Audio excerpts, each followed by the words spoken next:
नानक धन गुरु नानक जन्म साकी श्री गुरु नानक देव जी की भाई बाले वाली साकी वेग की। श्री गुरु नानक मस्तानों के भांति रहने लगे, किसी के साथ बातचीत न करते तथा ध्यान में लेटे रहना इनकी दैनिक क्रिया हो गई। विरक्ति की भांति संसार के जंजाल काट दिए। समस्त बेदी कालू नानक जी को देखकर दुखी रहने लगा। सभी कहते थे कि कालू पटवारी का पुत्र पागल हो गया है। जब कोई मित्र आपसे मिलने आता तो उससे अपरिचितों के भांति मिलते थे। समस्त दिन एकांतवास और उपवास ही में पड़े रहना नानक जी का कर्तव्य बन गया। माता चिंतातुर हो गई, कहने लगी, हे पुत्र, फकीरों का संग त्याग दो तथा तुम अपनी ओर देखो, उठो, खाओ, कमाओ और नाम पैदा करो। तुम्हारी ओर देखकर सारा परिवार तथा कुटुंब दुखी हो रहा है। पिता की ओर अपनी कमाई की रक्षा करो। अच्छी प्रकार रहोगे तो तुम्हारा विवाह भी किसी योग्य धारनी के साथ हो जाएगा, जिससे मुझे सुख प्राप्त होगा तथा तुम्हारी कृपा होगी।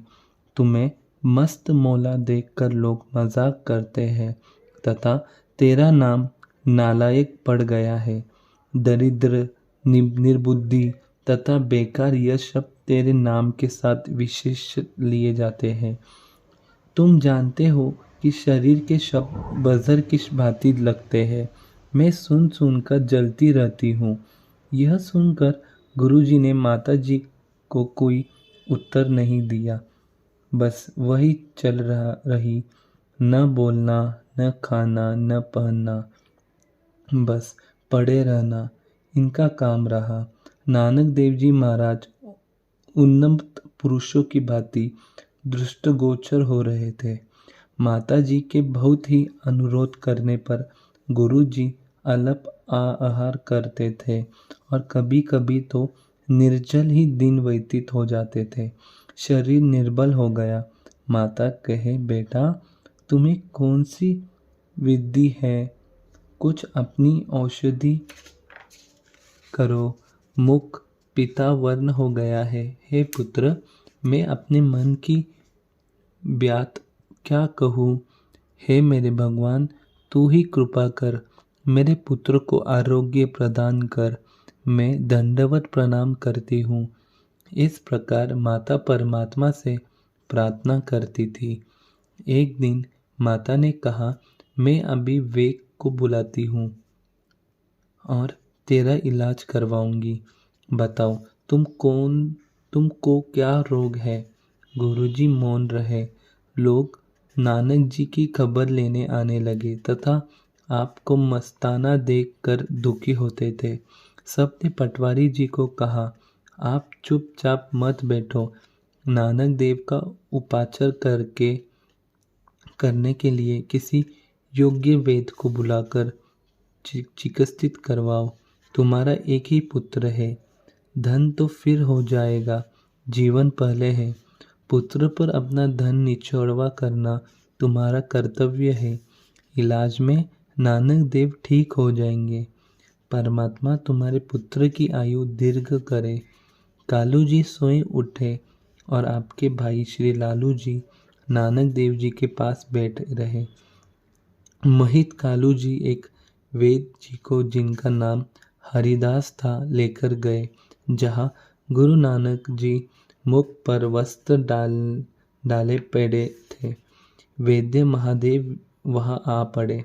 वैद्य जी ने गुरु जी की नाड़ी हाथ में लेकर पूछा कि इसे क्या रोग है। कालू जी ने कहा, बस यही दिन रात पड़ा रहता है, बातचीत नहीं करता, खान पान से विमुख हो रहा है, शरीर निर्बल तथा पीत वर्ण हो गया है। यह सुनकर वैद्य ने नाड़ी देखी तो गुरुजी ने अपना हाथ खींच लिया तथा कहने लगे, आपने मेरे हाथ किस लिए पकड़ रखे हैं। वैद्य जी ने कहा, मैं रोग की पहचान करने लगा हूँ, रोग देखकर उपचार किया जाएगा। तब गुरुजी ने आगे लिखे शब्द उच्चारित किए। श्लोक महला पहला। वेद बुलाई वेदगी, पकड़ी दंडोल बाहु। भोला वेद न जानी, करक कलेज माही। वेद वेदु सुवेद तु पहिला, रोग पछान। ऐसो दारू लोड़ी लहो, जित वजे रोगा घानी।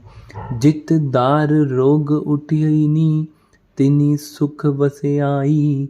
रोग गवाई अपना, ता नानक वेद सुदाई। अर्थ: पिताजी ने श्री गुरु नानक देव जी का इलाज करने के लिए वेद बुलाया। वेद ने गुरुजी की बाजू देखा। वह बोला, भला वेद गुरु नानक के रोग को नहीं जानता।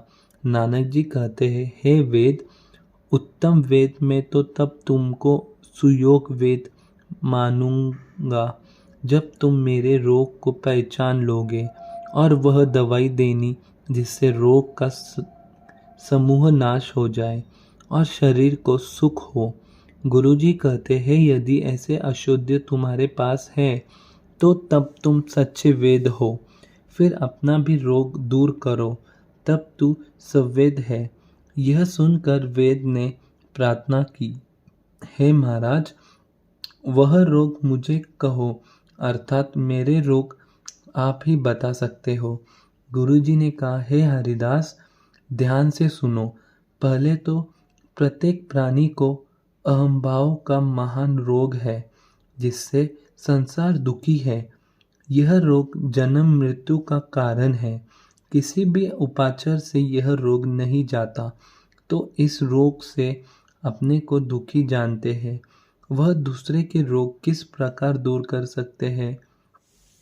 हे वेद, जिस दवाई से यह रोग दूर हो जाए उस औषधि को मैं देखना चाहता हूँ। जो आपने रोग को दूर कर वह उत्तम वेद है। जो जन्म मरण से रहित हो जाए उसको यह अहंकार का रोग नहीं होता। हे हरिदास, हम तो अपने प्यारे परमेश्वर में समाये हुए हैं।